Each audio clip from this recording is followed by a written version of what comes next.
Selamat petang kepada Bapak Ibu Saudara-saudari yang saya kasih dalam Tuhan Yesus. Kita akan memulai kebaktian kita. Mohon bisa mengecek handphone kita masing-masing agar tidak mengganggu jalannya kebaktian hari ini. Terima kasih.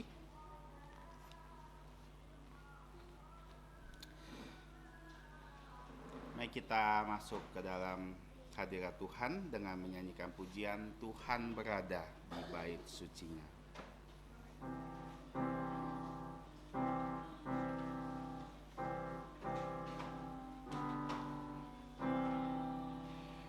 Tuhan berada di bait suci-Nya. Semua orang di hadapan Tuhan sujudlah, berdiam diri, sembah sujud. Amin. Mari kita bersatu teduh. Dengarlah firman Tuhan dari Yesaya 53 ayat yang kelima. Tetapi dia tertikam oleh karena pemberontakan kita. Dia diremukkan oleh karena kejahatan kita. Ganjaran yang mendatangkan keselamatan untuk kita ditimpakannya kepadanya. Dan oleh bilur-bilurnya kita menjadi sembuh. Amin. Saat teduh selesai. Mari kita bangkit berdiri dan memuji Tuhan pujian 165. Pujian 165, sudahkah kau disucikan darahnya?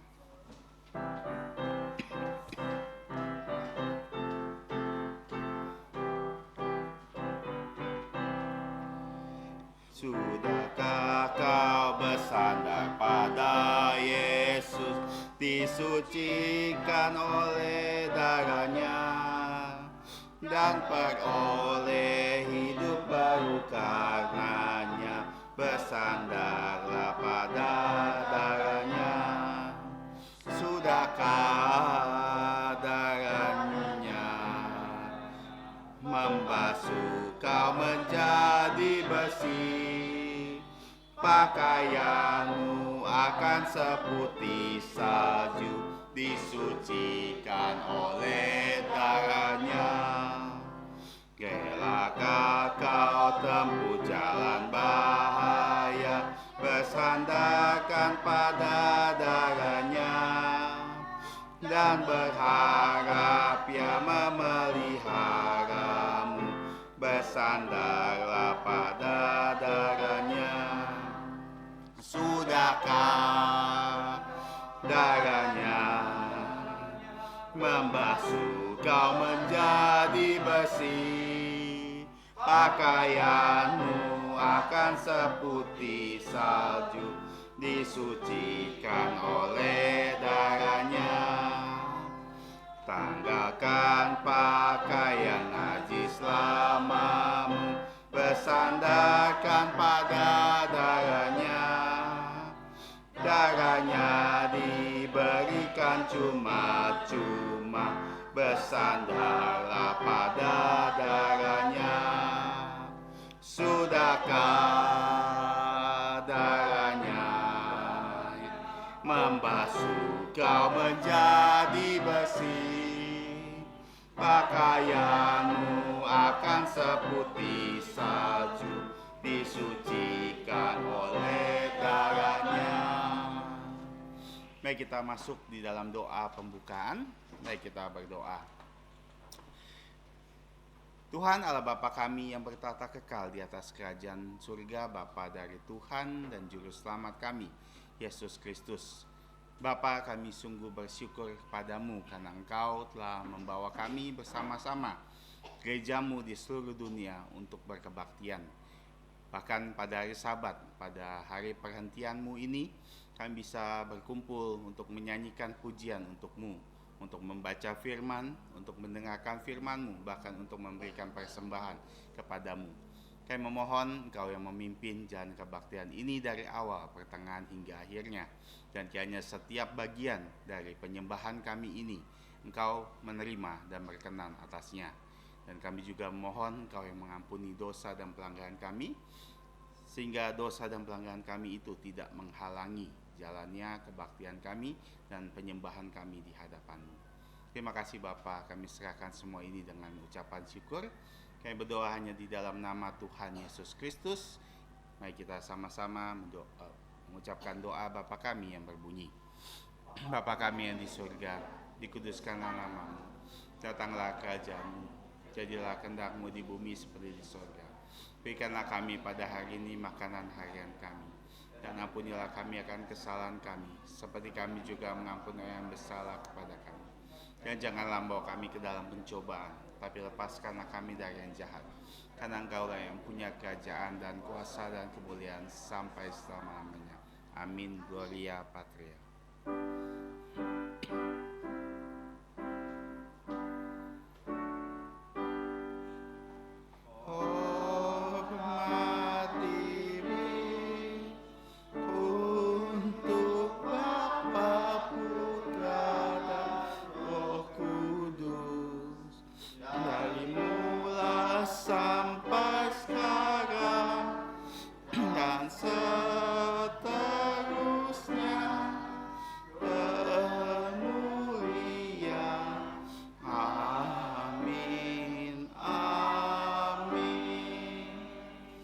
Saudara-saudari dipersilakan duduk kembali.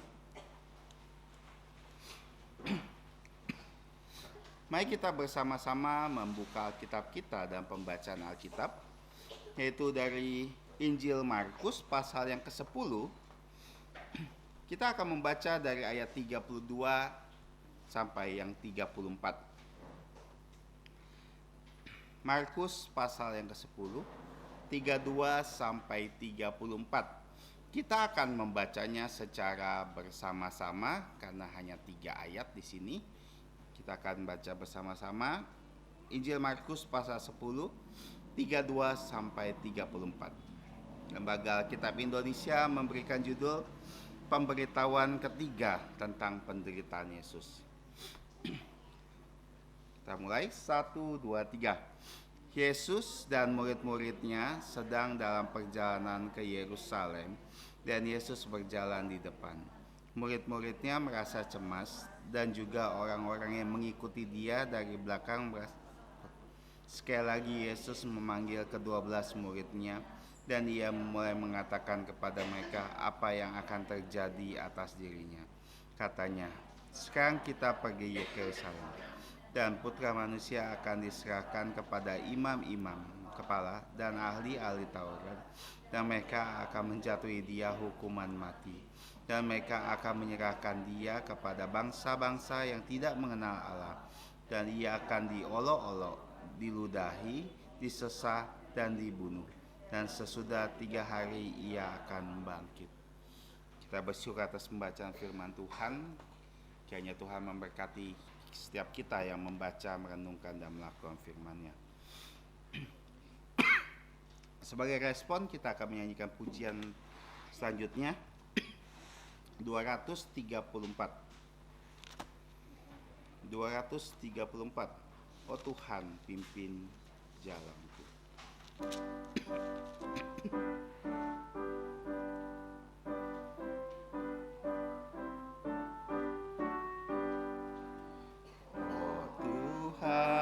Pimpin jalanku melewati hidupku. Ku lemah, Kau Maha Kuasa, tangan-Mu memegangku. Roti sorga, berikanlah padaku. Berikanlah padaku, pancarlah sumber air hidup, agar ku tak dahaga. Ku dilindungi, dipandu, agar ku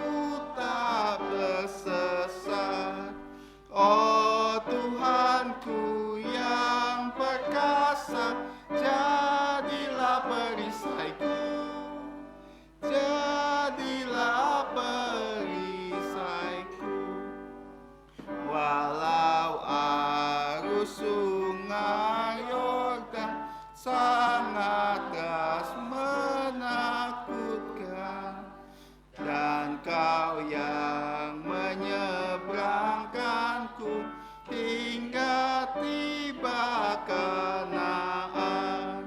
Ku memuji, ku memuji, ku memuji Dia, ku memuji Tuhanku. Ayat hafalan kita akan bersama-sama menghafalkannya, yang juga akan menjadi bagian dari perenungan kita pada malam hari ini, yaitu dari Injil Markus 10 ayat 34. Kita akan hafalkan sebanyak 3 kali, dan kita akan berusaha supaya di kali ketiga kita bisa menghafalkannya tanpa melihat.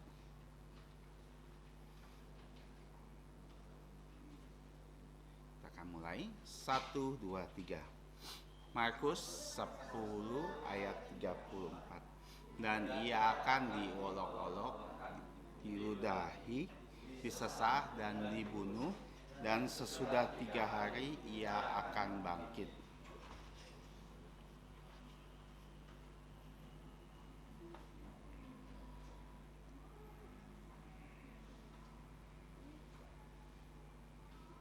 Sekali lagi, 1, 2, 3. Markus pasal 10 ayat 34. Dan ia akan diolok-olokkan, diludahi, disesah dan dibunuh, dan sesudah 3 hari ia akan bangkit. Perhatikan ada 4 hal di sini: diolok-olokkan, diludahi, disesah dan dibunuh, dan sesudah itu 3 hari ia akan bangkit. Saya akan kasih waktu sejenak untuk kita bisa menghafalkan ini.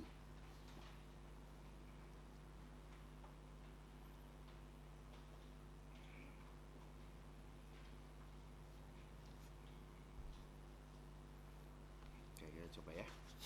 1, 2, 3. Markus pasal 10 ayat 34. Dan ia akan diolok-olokkan, diludahi, disesah dan dibunuh, dan sesudah 3 hari ia akan bangkit.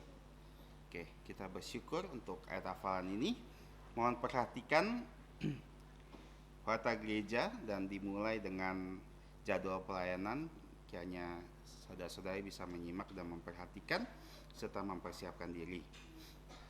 Yang pertama, doa dan puasa akan dilakukan secara sukarela di rumah masing-masing sehabis kebaktian ini sampai besok sore jam 6. Yang kedua, piknik gereja ke Bajau, Singkawang, jika Tuhan izinkan akan dilaksanakan hari Rabu tanggal 22 Maret.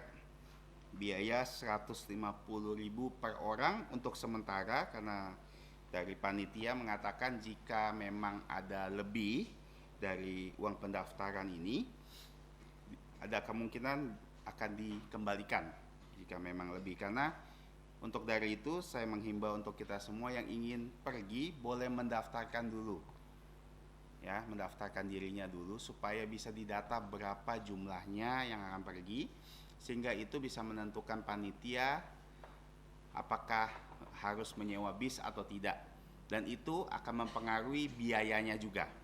Jadi makanya semakin banyak yang mendaftar, kita bisa bisa dihitungkan.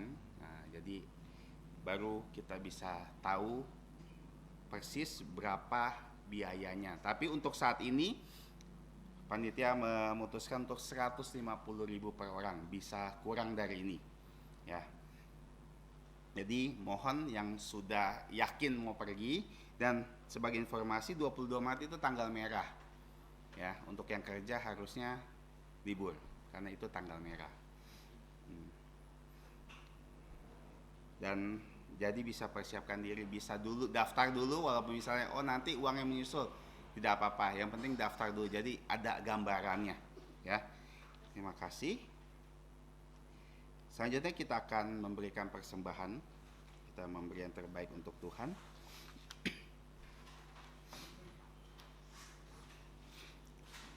Dan Saudari Veronica akan membawakan kantong persembahan, dan kita akan menyanyikan pujian 120, Pimpin ke Kalvari.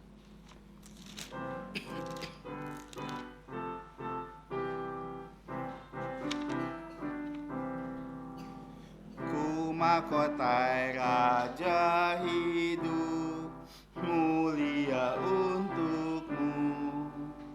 Ingat mahkota durimu, pimpin ke Kalvari. Tak ku lupa Getsemani, tak ku lupa sengsaramu, tak ku lupakan kasihmu, pimpin ke Kalvari. Dia terbaring dalam kubur, langit pun bersedih. Malaikat berjubah putih jaga di sampingmu. Tak ku lupa Getsemani, tak ku lupa sengsaramu, tak ku lupakan kasihmu, pimpin ke Kalvari. Mari di pagi hari datang ke kuburmu, namun kosonglah kuburmu, engkau telah bangkit.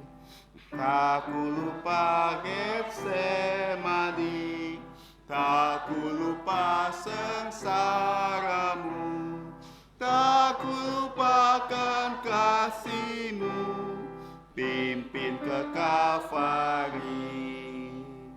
Ku rela segenap jantung memikul salibku, terima cawan besertamu, pimpin ke Kalvari.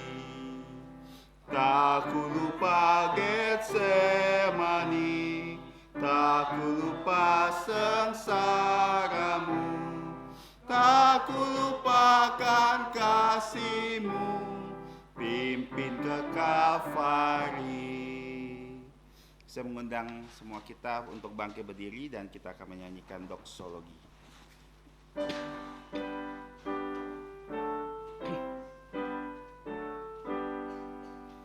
Puji Allah sumber berkat, puji Dia semua ciptaannya,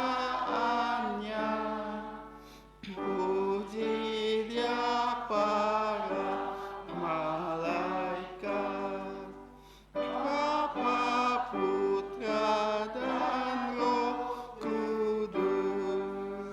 Amin. Sekali lagi mari kita bersatu dalam doa. Bapa kami yang di surga, kami bersyukur Engkau telah menyertai kebaktian kami dari awal sampai pertengahan ini. Dan di pertengahan ini kami diberikan kesempatan yang indah untuk mengembalikan berkat dari Engkau, yang merupakan ucapan syukur dari kami, karena kami tahu bahwa setiap hari kami Engkau memberkati kami, baik secara fisik maupun secara rohani. Kami ingin Engkau yang menerima segala persembahan kami, dan Engkau yang pakai persembahan ini untuk memuliakan-Mu di dalam pekerjaan-Mu di gereja ini. Kami juga memohon berkat dari Engkau untuk setiap kami yang telah memberikan persembahan, sehingga kami semua bisa diberkati, bahkan keluarga kami, untuk anak-anak juga yang telah diberikan uang oleh orang tuanya. Kiranya Engkau berkati kami semua. Kami berdoa dan bersyukur dan mohon ampun atas dosa pelanggaran kami di dalam nama Tuhan Yesus Kristus. Amin. Silakan duduk. Anak-anak boleh meninggalkan ruangan untuk menuju ruang sekolah minggu dengan tertib. Selanjutnya kita akan bersama-sama mendengarkan firman Tuhan. Dan firman Tuhan hari ini akan dibawakan oleh pengabar Injil Rudikus dengan tema sebelum, akan, dan pasti terjadi. kepada hambanya. Silakan. Saudara-saudari yang terkasih dalam Tuhan kita Yesus Kristus, selamat malam. Sebelum kita mendengarkan firman Tuhan, marilah kita berdoa. Mari kita berdoa. Tuhan Allah Bapa yang kami sembah, kami kenal, kami muliakan dalam putra-Mu Tuhan kami Yesus Kristus. Kami datang dengan segala kesusahan kami, kelemahan kami ke hadapan-Mu, karena kami tahu kami adalah manusia berdosa. Kami terkadang tidak berdaya dalam kehidupan kami, tapi kami percaya bahwa Engkau adalah Allah yang Maha Kuasa, Allah yang Maha Tahu, Allah yang Maha Hadir. Kami dapat menyerahkan semua pergumulan hidup kami ke dalam tangan-Mu. Dan sekarang Bapa, kami mau merenungkan firman-Mu. Tolonglah kami agar melalui Roh-Mu yang kudus kami dapat belajar firman-Mu dan kami dapat menjalankan dalam kehidupan sehari-hari. Ampunilah segala dosa dan kesalahan kami. Kami berdoa dan bersyukur di dalam nama Tuhan Yesus. Amin. Saya masih ingat ya, dulu pada awal Setara dimulai tahun 2006. Jadi tepatnya di sini kita, kalau tidak salah, tahun 2007 ada pelajarannya tentang bahasa Inggris. Dan masih segar dalam ingatan saya, P.I. Elizabeth dulu juga peserta les bahasa Inggris. Nah, sekarang dia jadi guru. Dan saya masih ingat bahwa G.I. Peter mengajarkan dalam bahasa Inggris ada 16 tenses. Ada 4 tenses yang utama, yaitu present, past, future, dan future past. Dan ada masing-masing ada 4 turunan. Jadi ada 16 tenses. Tapi kita nggak bahas sekarang karena kita bukan pelajaran bahasa Inggris. Kita pelajaran firman Tuhan. Jadi ada kaitannya dengan firman Tuhan yang akan kita bahas malam hari ini.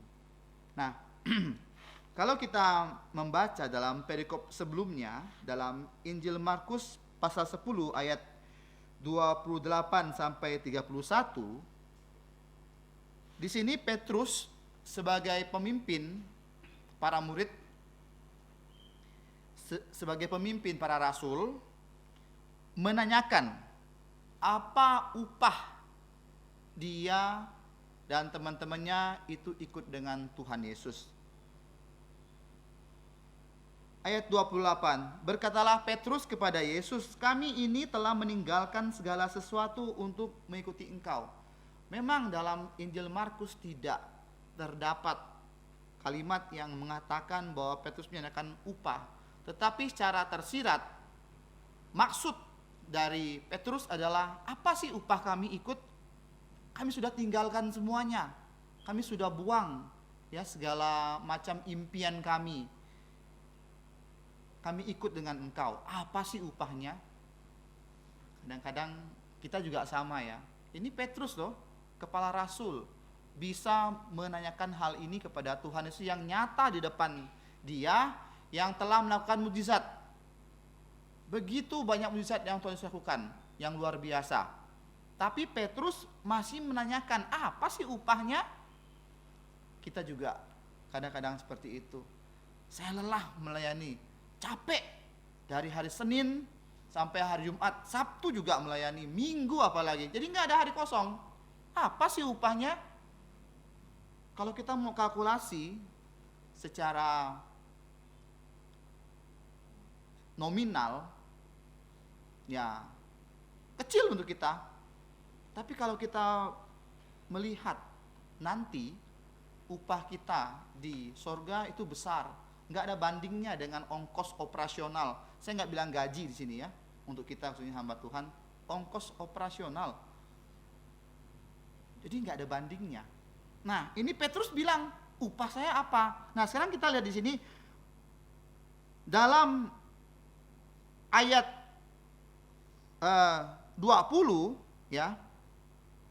Maaf, ayat 28, maksud tersirat dari Tuhan Yesus. Nah, sekarang Tuhan tahu apa lubuk jantung dari Petrus. Karena waktu Tuhan manggil dia masih punya kerja loh, bukan dia dia tuh bukan orang jobless. Jadi kita juga bukan jobless. Maksudnya hamba Tuhan dipanggil kan bukan jobless kita. Kita ada kerja masing-masing kok. Kita tinggalkan itu. Dan kita ikut dengan Tuhan Yesus. Ya. Di sini Tuhan Yesus yang Maha tahu, dia tahu lubuk jantung dari mereka. Nah, Tuhan Yesus sekarang mau menguatkan lubuk jantung dari para murid. Jadi sebagai pemimpin yang baik, ini Tuhan Yesus ini bukan, saya sudah kasih tahu kan, sudah 2 kali saya bilang sama kamu, kau masih nggak ngerti aja, nggak dimarahin kan? Tapi dia kuatkan. Nah, ini pemimpin yang baik. Jangan ada kesalahan langsung diserang habis-habisan. Bukan. Justru Tuhan Yesus sebagai contoh perfect ya, karena dia Tuhan. Kalau manusia tuh mungkin ada kesalahan, tapi ini contoh perfect dari Tuhan. Dia menguatkan hati para murid. Dengan apa? Nah, kita akan melihat ya, bahwa dikatakan nanti bahwa ada upah abadi di surga, dan dijelaskan pada perikop selanjutnya, tidak pada perikop kali ini. Nah, guru yang baik, the master teacher, Tuhan Yesus ya, dia memberitahukan bahwa ia akan disalib. Kalau kita sebagai manusia biasa lah ya, jangan kita berasumsi bahwa kita ini sempurna. Tidak, kita manusia biasa. Kalau ada seorang pemimpin yang mengatakan bahwa lembaga yang dipimpin atau dia sendiri akan dibunuh, akan dihancurkan, sebagai orang yang mengikut pemimpin itu gimana sih perasaan kita? Kita nggak bisa bilang, sampai mati pun aku ikut. Kita kan manusia biasa, tergoncang kan? Tergoncang pasti. Ya, contohnya Pak Pendeta Elakin Pang sama Simu. Mereka pendeta, mereka penginjil. Waktu ditinggal sama orang yang dikasih, pasti juga ada goyang sedikit kah? Lumrah, manusiawi. Jadi kalau ada orang yang memang ada saat terendah dalam kehidupan mereka bisa goyah, jangan kamu menghakimi dia. Kamu jangan menjudge dia seperti itu. Karena suatu hari kamu begitu, kamu juga akan seperti itu. Kan merasa goyang juga. Memang kita yang tidak pernah merasakan, kita mengatakan, kamu tahulah ini kan kehendak Tuhan. Ya, orang yang mengalami itu berbeda. Yang merasakan. Sekarang Petrus merasakan. Dan murid-muridnya merasakan dia goyang. Walaupun di sisi dia ada Allah yang Maha Kuasa. Ada Allah yang Maha Hadir. Allah yang Maha Tahu. Tetapi sebagai manusia, mereka goyang imannya. Nah, inilah fungsinya. Sebagai guru, sebagai pemimpin, sebagai Tuhan, ya, menguatkan iman dari para murid. Nah, kalau kita mau membaca ya ayat yang 32, sini dikatakan Markus 32 ayat Markus 10 ayat 32 mengatakan Yesus dan murid-muridnya sedang dalam perjalanan ke Yerusalem.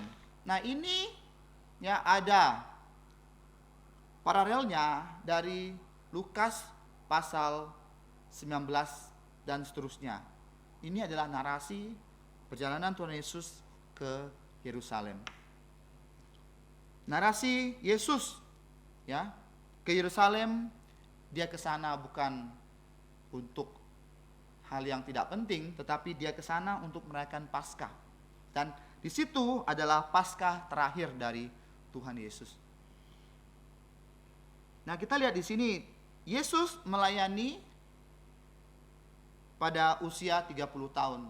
Tadi pagi sudah diulas oleh gembala sidang kita bahwa umur 30 tahun adalah umur para imam, raja untuk memulai pelayanannya.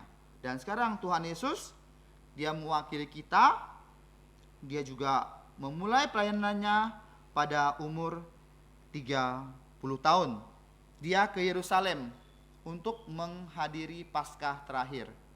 Dalam Ulangan 16 dikatakan bahwa setiap laki-laki dewasa orang Yahudi umur 12 tahun sesudah bar mitzvah, dia harus ke Yerusalem setahun 3 kali dalam perayaan Hari Raya 3P, ya, Pondok Daun, Paskah dan Pentakosta. Nah, ini Paskah terakhir. Kalau kita melihat dari Injil Tuhan Yesus yang sudah dibagikan oleh gembala sidang, ya, kita akan melihat bahwa Tuhan Yesus merayakan Paskah semenjak dia melayani ada 4 kali Paskah.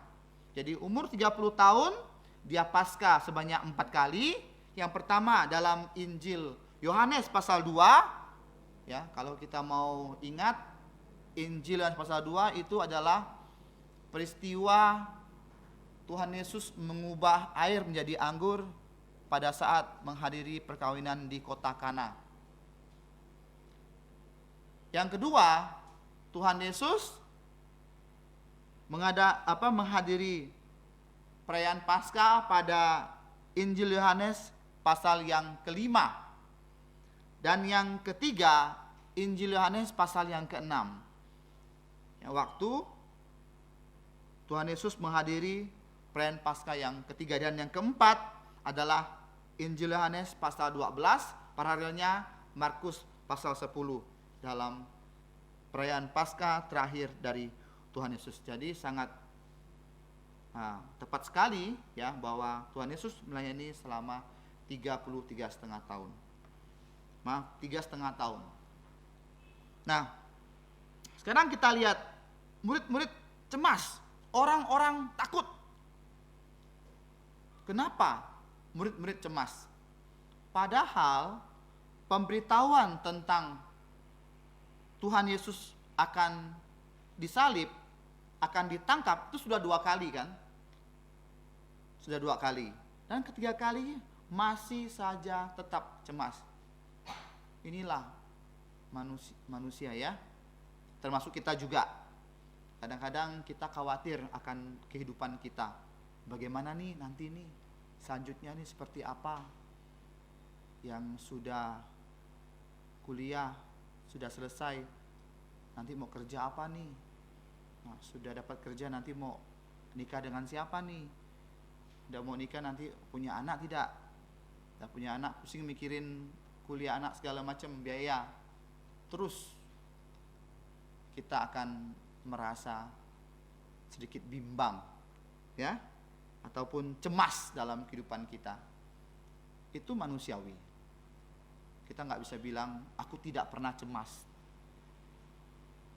Aku pernah cemas, memang cemas, tapi ada Yesus di sampingku. Ada Yesus yang menopang aku. Siapa sini yang tidak pernah cemas dalam kehidupannya? Akhir-akhir ini saya pernah cemas juga. Kenapa? Waktu saya sakit di rumah, saya sendirian. Mau telepon orang nggak enak, mau minum obat nggak ada, mau beli nggak mampu. Saya cemas, wah gimana nih kalau saya mati di rumah, nggak ada yang tahu, busuk di rumah, cemas.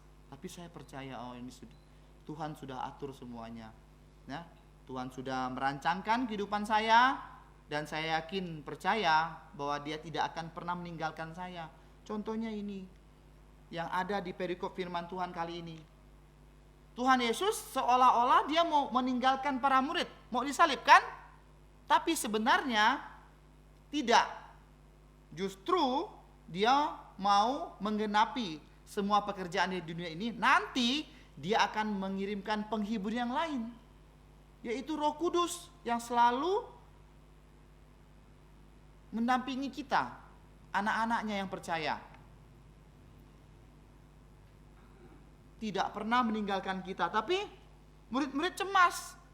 Orang-orang takut. Orang-orang takut apa? Karena mereka ini, ya, dibenci oleh kelompok atau pemimpin orang-orang Yahudi.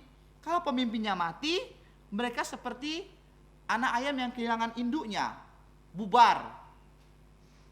Petrus dan kawan-kawan waktu Tuhan Yesus disalib, mereka kembali ke pekerjaan lamanya, bubar.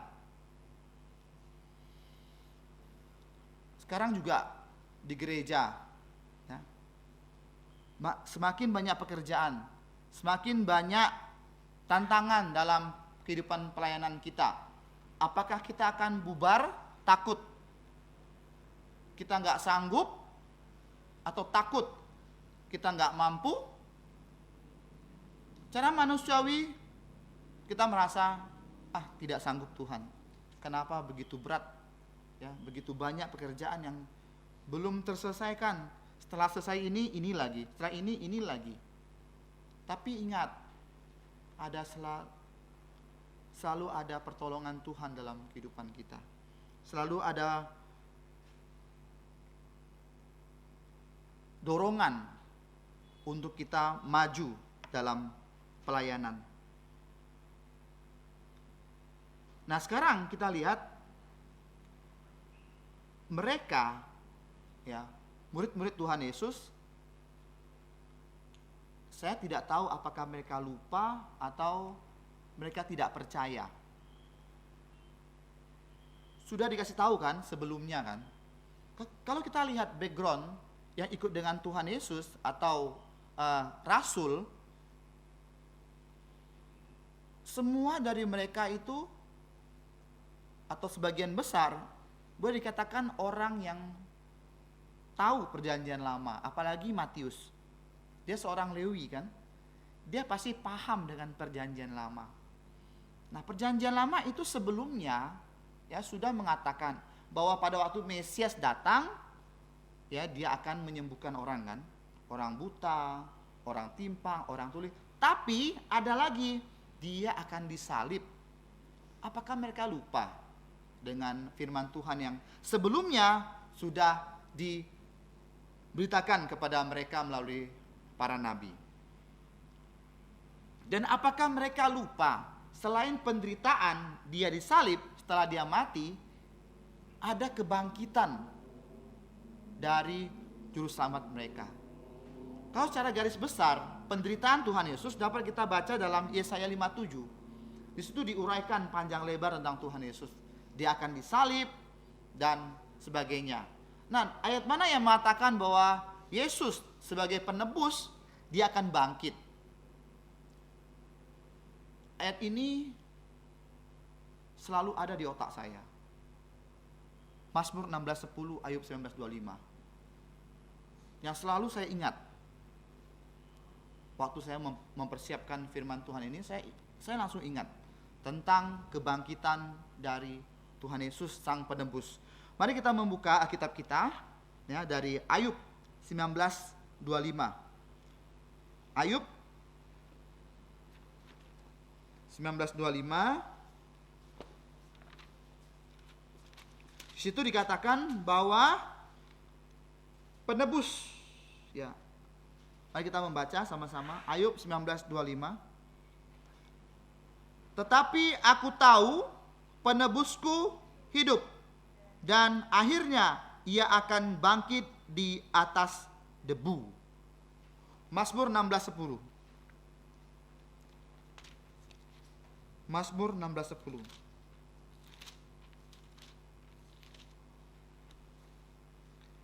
Sebab engkau tidak menyerahkan aku ke dunia orang mati, dan tidak membiarkan orang kudusmu melihat kebinasaan. Ini adalah Mazmur Mesias.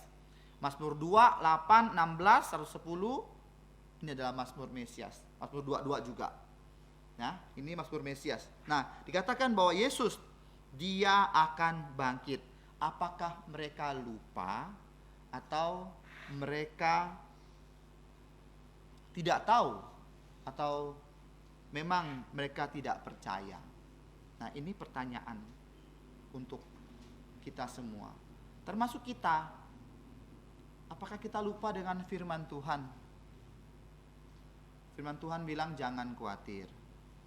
Firman Tuhan bilang kita harus hidup sesuai firman-Nya. Apakah kita lupa, atau kita tidak percaya, atau kita kurang percaya? Ini juga dialami oleh para murid dan juga para rasul. Nah, kembali ke Markus 10. Kembali ke Markus 10 dikatakan sekali lagi Yesus memanggil ke-12 muridnya, ya, ia mulai mengatakan kepada mereka apa yang akan terjadi atas dirinya.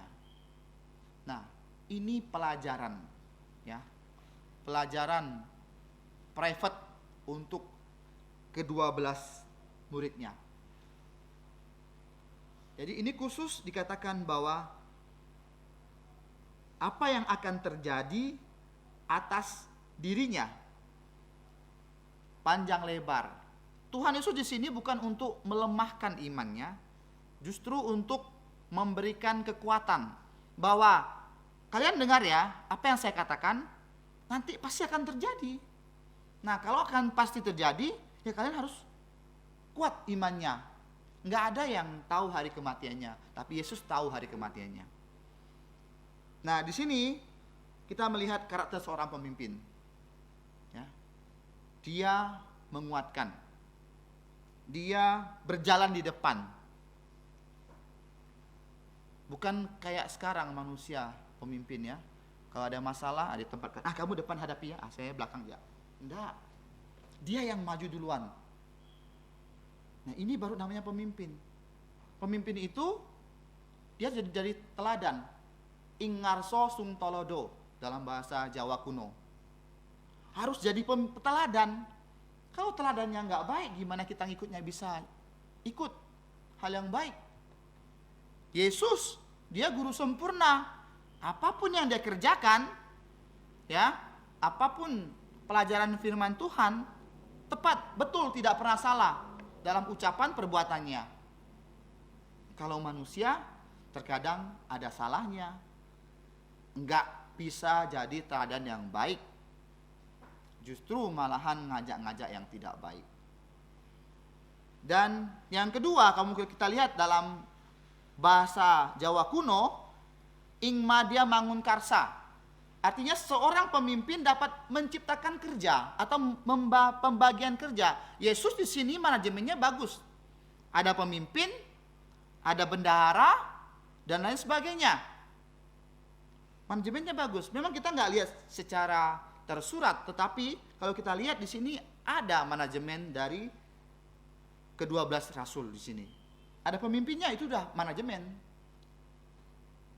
Kadang kita kurang manajemen. Kita pikir nggak usah manajemen lah, langsung kerja ya, semberawut lah. Nggak diatur, oh ini kamu bagian ini, oh kamu bagian ini, dia udah porsi kamu, tanggung jawab kamu. Ini enggak, semua dilahap oleh semua orang. Ya, di dunia kerja tetap saling dalam bahasa Hakka tuh syongkyung, saling cheating, saling curang. Kalau tidak ada pembagian kerja yang baik, kamu tidak kerja, kamu sendiri tidak kerja, aku udah mau kerja gak gitu. Tidak ada pembagian yang baik. Yesus ada pembagian kerja yang baik. Dengarkan pemimpin, Petrus sebagai pemimpin, ada bendahara, ada lain-lain sebagainya. Itu yang baru baik.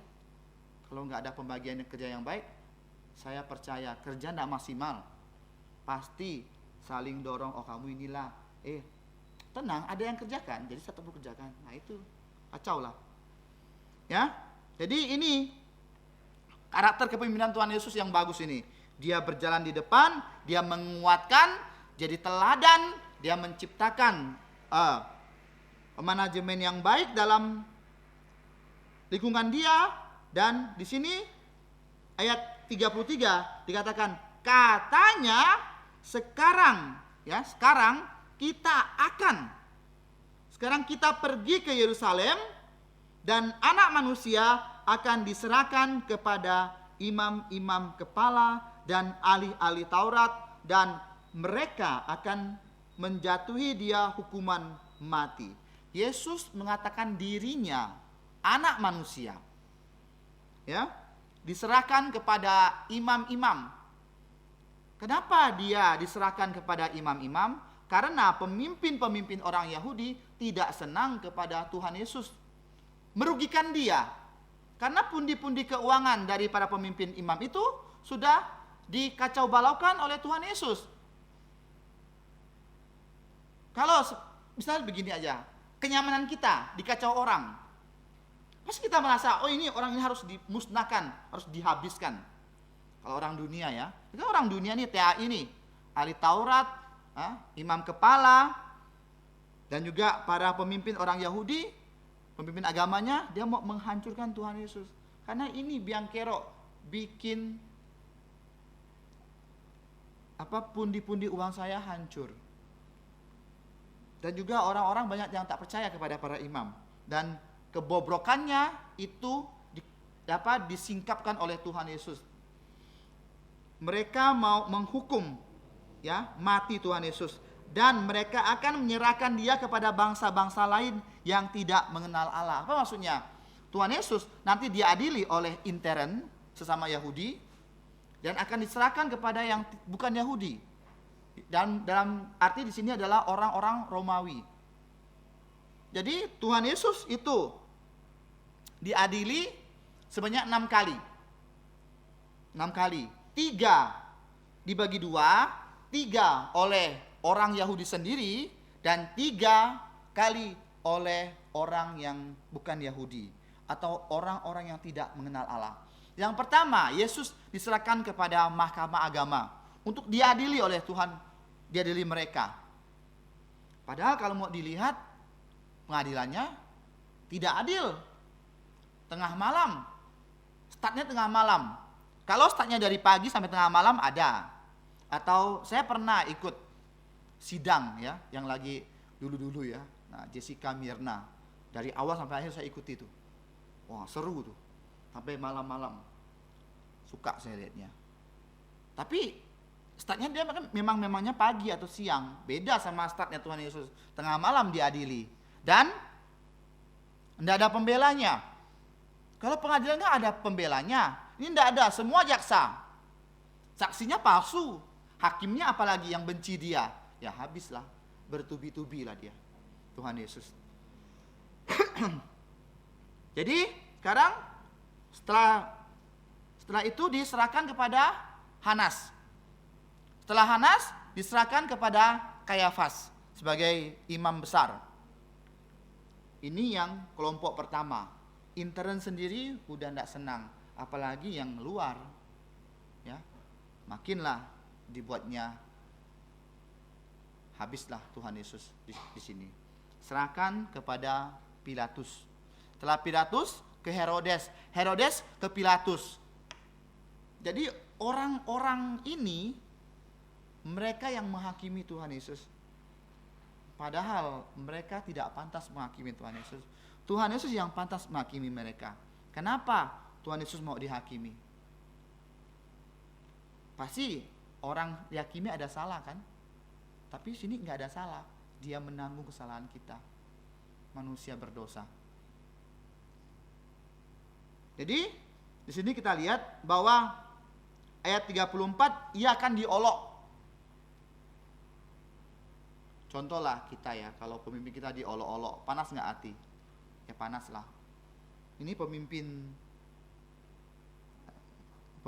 mereka, pemimpin dari para rasul diolok-olok. Mereka sebenarnya panas hatinya. Tapi mereka tak berani. Takut. Padahal sebelumnya sudah dikasih tahu akan terjadi, sudah terjadi. Mereka nggak berani. Jadi inilah ya yang terjadi sebenarnya, dan memang pasti terjadi. Karena apa? Yesus sudah mengatakan dirinya akan disalib. Ya, nggak ada yang dapat menghalangi Tuhan Yesus disalib. Petrus pada waktu Tuhan Yesus ditangkap di Taman Getsemani, dia mengambil pedang, dia potong itu ke tengah Malkus. Tuhan bilang apa? Sarungkan pedangmu. Kenapa kalau di situ terjadi perlawanan, Yesus bisa dibawa oleh para murid keluar, firman Tuhan nggak terjadi dong. Kan Tuhan kan bilang pasti akan terjadi dan akan terjadi. Apapun tidak bisa menghalangi yang sudah Tuhan gariskan dalam kehidupan kita. Ya, jadi sekarang kita lihat di sini, dia diludahi. penghinaan yang paling besar tuh diludahi ya. Kalau menurut saya. Kenapa? Karena ludah ini kan kayak kita cium sesuatu yang busuk kan, kita pasti ludah. Itu penghinaan besar itu. Saya pernah ngomong sama orang kan. Nah, sambil ngomong dia sambil gitu kan. Saya pikir ini orang hina bener. Ternyata dia buang dahaknya ya, bukan menghina ya. Jadi ini yang kita harus tahu di sini ya, bahwa Tuhan Yesus itu benar-benar dihina loh sama orang-orang Yahudi, orang-orangnya sendiri. Nah betul lah kata Tuhan Yesus, jadi seorang nabi tidak akan dihargai oleh kaumnya sendiri. Kaumnya sendiri yang menghinakan Tuhan Yesus, bahkan diludahi, diolok-olok dan disesah. Apa disesah? Dianiaya. Jadi dianiaya tuh bukan saya pernah dulu waktu saya belum belajar teologi ya, saya membayangkan bahwa cambuk itu seperti cemeti yang biasa untuk kuda tuh kan, cambuk kan. Ternyata waktu saya belajar firman Tuhan, ternyata cambuk itu di ujungnya ada kayak paku gitu. Ada yang agak-agak tajam, jadi sekali dicemeti begini, kena kulit, ditarik begini, seret. Nah, bayangkanlah apa yang keluar itu, darah. Jadi ngeri sekali ya, disesah, ngeri sekali. Ini yang sebenarnya yang terjadi, bukan kayak cemeti untuk kuda gitu, dipukul kudanya jalan, enggak. Ujungnya yang ada durinya, ada pakunya. Sehingga ini benar-benar tersiksa sekali. Untuk siapa sih? Untuk Yesus tersiksa, dia kan Allah yang maha tinggi, dia kan putra Allah. Untuk apa sebenarnya? Kalau kita mau lihat posisi enak, Yesus sudah posisi enak, ngapain dia mau turun ke dunia? Karena kasih. Dia mengasihi kita. Dia rela. Jadi dari Allah yang maha tinggi jadi manusia yang paling hina. Lahir pun di kandang binatang, mati pun tidak. Wajar. Disiksa, ya, telanjang, dan mendapat penghinaan, mendapat olok-olokan. Ya, dan di sini tapi apa yang akan terjadi?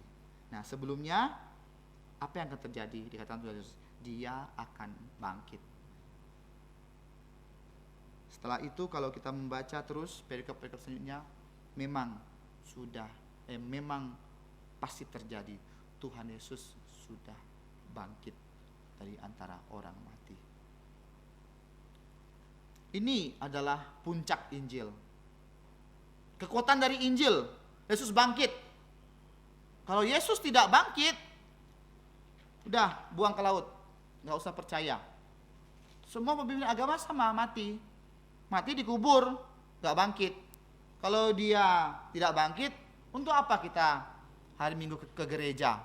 Untuk apa kita capek-capek kabarkan Injil? Orang toh juga kita kabarkan, mereka juga dengarnya masuk kiri keluar kanan. Apa kita capek-capek tiap Sabtu kunjungi orang, kabarkan Yesus ulang-ulang? Kenapa di gereja itu terus ulang-ulang Injil, ulang-ulang Injil? Nggak ada khotbah yang lain? Karena ini intinya bahwa siapa yang percaya Injil selamat. Percaya kepada kepercayaan lain tidak selamat. Hanya Injil dapat menyelamatkan orang berdosa. Puncak dari Injil adalah kebangkitan, mengalahkan kematian. Karena musuh terberat dari manusia, kematian. Seberapa hebat pun, seberapa kayanya pun, seberapa pintarnya pun kamu tidak dapat melawan kematian. Karena pada saat kematian sudah menyebut kamu, tak ada kata oh wait, tak ada kata tidak, tak bisa, sudah kalah kamu dengan kematian. Tetapi karena junjungan kita, karena Tuhan kita Yesus bangkit, maka kita ada pengharapan someday, suatu hari kita akan bangkit seperti Tuhan Yesus. Akan terjadi dan pasti terjadi karena sebelumnya sudah terjadi. Inilah firman Tuhan pada malam hari ini. Kiranya firman Tuhan ini menguatkan kita sebagai anak-anak Tuhan, ya, bahwa Yesus adalah Allah yang sejati, Allah yang maha tahu, Allah yang maha kuasa, Allah yang maha hadir. Dia tahu segala sesuatu dan dia pasti akan melakukan apa yang sudah dikatakan oleh Tuhan Yesus. Sekarang dia di mana Tuhan Yesus? Ada di sebelah kanan Allah Bapa. Dia menyiapkan tempat untuk kita semua, untuk kita ke sana. Dunia ini semakin tidak baik, teman-teman. Saudara-saudara sekalian, ya, bukan semakin baik, semakin tidak baik. Tidak baik-baik saja.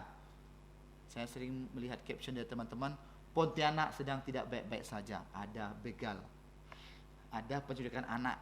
Bukan hanya Pontianak, dunia sedang tidak baik-baik saja. Sudah hampir mau ke akhir zaman. Mari kita berdoa. Bapa di surga, terima kasih untuk firman-Mu pada malam hari ini. Kiranya firman-Mu ini berikan kami kekuatan, berikan kami suatu pedoman dalam hidup kami bahwa kami adalah anak-anak-Mu.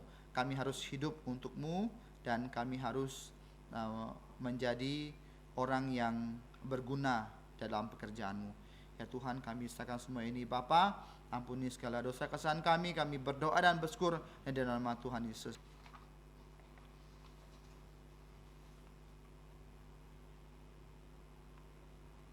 各位亲爱弟兄姊妹，感謝主帶領這個紀念啱，能夠差啲為新天空一齊來侍奉敬拜是個主，特別是個愛紀念主嘅太愛，因為是在14家鄉內係為了愛是個人故，是個應該存著感恩的心嚟感謝是個上帝。Saudara-saudari yang terkasih, kita bersyukur bahwa hari ini kita bisa datang ke rumahnya untuk beribadah kepada Tuhan. Dan tiba saatnya kita akan masuk dalam perjamuan kudus, saat kita akan mengingat kembali bagaimana Tuhan Yesus Kristus telah disalib untuk kita. Mari kita mau jalankan perjamuan kudus ini dengan rasa syukur. 而家嚟辦個124小嘅詩歌，主替我撒命。 Kita akan membuka lagu yang akan kita nyanyikan 124. 是個創天一排甲第三排。 Kita akan menyanyikan yang pertama dan yang ketiga. 124 Yesus bayar semua.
時間嚟辦開時間先見，時間嚟打開呢個馬可福音第14章22節到26節，馬可14章22到26。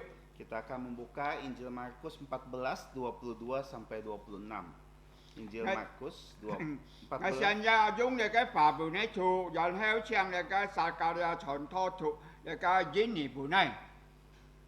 Yakin Pang akan baca dalam bahasa Hakka dan saya akan baca dalam bahasa Indonesia. 佢哋講實立先傳，他們切的時候，耶穌拿起餅來，祝了福，就別開賜給他們說：你們拿嘗切，這是我嘅身體。又拿起杯來祝謝了，賜給他們，他們都喝了。耶穌說：這是我立約的血，必當然流出來的。我實在告訴你們，我不再喝這葡萄汁，直到我在上帝的國裏喝新的那日子。26，他們從有時跳出來往橄欖山去。Markus pasal 14, 22-26, penetapan perjamuan malam. Dan ketika Yesus dan murid-muridnya sedang makan, Yesus mengambil roti, mengucap berkat, memecah-mecahkannya, lalu memberikannya kepada mereka dan berkata, ambillah, inilah tubuhku. Sudah itu, ia mengambil cawan, mengucap syukur, lalu memberikannya kepada mereka, dan mereka semua minum dari cawan itu. Dan ia berkata kepada mereka, inilah darahku, darah perjanjian, yang ditumpahkan bagi banyak orang.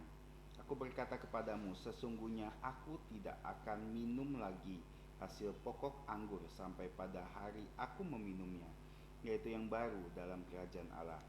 Sesudah mereka menyanyikan pujian, pergilah mereka ke Bukit Zaitun. Cảm謝主經驗暗時嘅愛讓所做嘅病格做嘅杯。當主耶穌佢偏買嘅熱下，佢拿起嘅病來，在心情，在咧流汗，佢對你嘅門徒講：你嘅病係醫病嘅身體比你哋破碎嘅，葡萄汁喺你嘅背後啊，喺我嘅血流出來，係買贖你哋每個人嘅罪過。那是個經驗暗一樣所做嘅病格做嘅杯，是個存錯感嘅心，是個嚟。比你個病格你個背多高，dan siang你個Zakaria contoh yang sika toko. Mari kita berdoa. Bapa kami yang ada di surga, Bapa dari Tuhan kami Yesus Kristus, kami sekali lagi bersyukur ya Bapa, di ujung dari kebaktian kami bisa datang untuk melakukan perjamuan kudus. Kami tahu ini adalah cara yang Engkau telah tetapkan di dalam firman-Mu, untuk kami mengingat bagaimana Tuhan kami Yesus Kristus telah berkorban dalam ketaatan pasifnya untuk mati di Kalvari. Kami bersyukur Bapa bahwa roti yang melambangkan tubuh Tuhan Yesus yang terpecah-pecah untuk kami dan anggur yang melambangkan darah Yesus yang tercurah untuk kami. Kami bisa selalu mengingatnya saat kami memakan dan meminumnya. Dan ingatkan kami selalu bahwa berita ini bukan hanya kami simpan, tapi kami juga akan memberitakan kepada setiap orang yang kami temui. Kami berdoa dan mengucap syukur atas semua itu hanya di dalam nama Tuhan Yesus Kristus kami. Amin. Amin.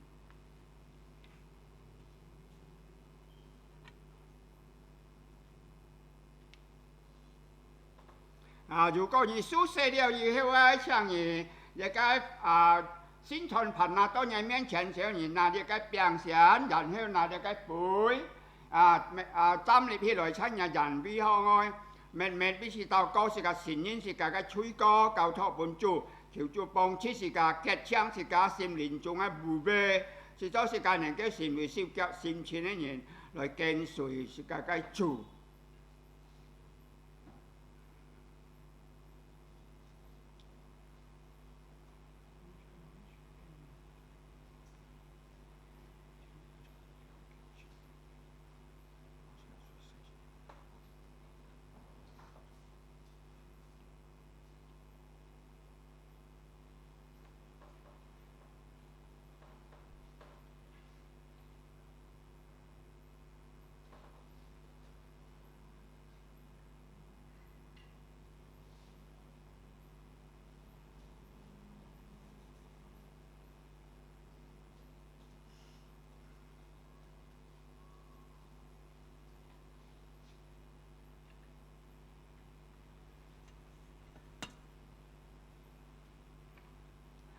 Sekarang atau dia piangkat dia pun sekarang cuncok kami sim kamsia sekarang cu.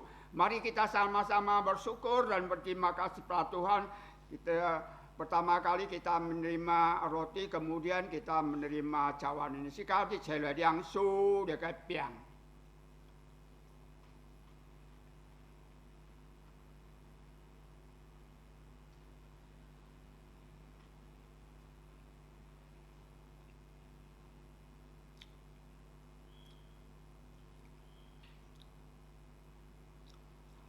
salibnya, salibnya, selama mulia dosaku disucikan oleh darah Yesus. Amin. Jikalau Giêsu dia cái buổi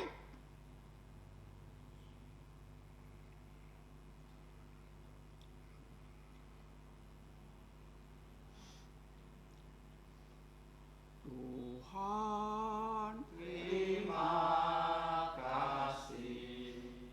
Tuhan, terima kasih. Tuhan di dalam surga, ku ucap terima kasih. Amin. Jika dịch變少婦dịch變來闖共才是個天衣牌嘅天神牌。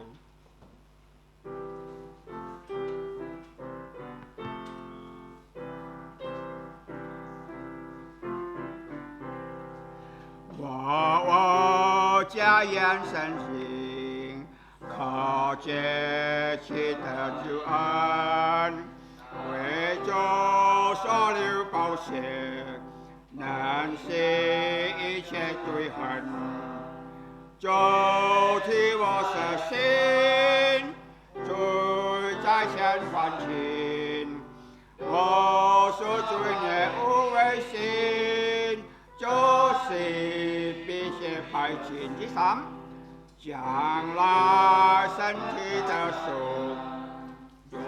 要站主面前，我靠人要颂扬，主起救恩完全，主替我舍心，罪在前还清。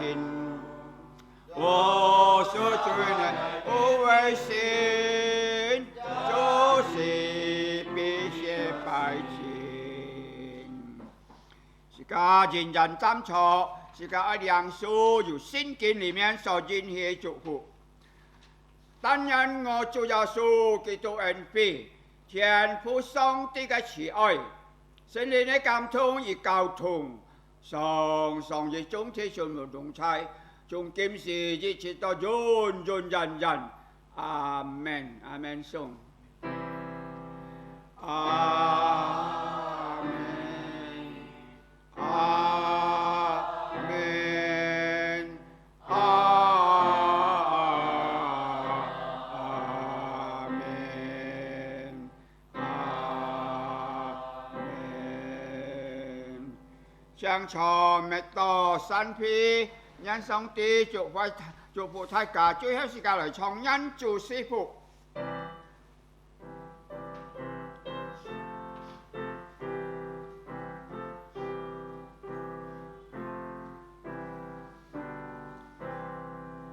Tuhan memberkatimu, Tuhan melindungi menyinarimu, memberi kasih karunia, Tuhan menyinarimu dengan wajahnya, memberi kasih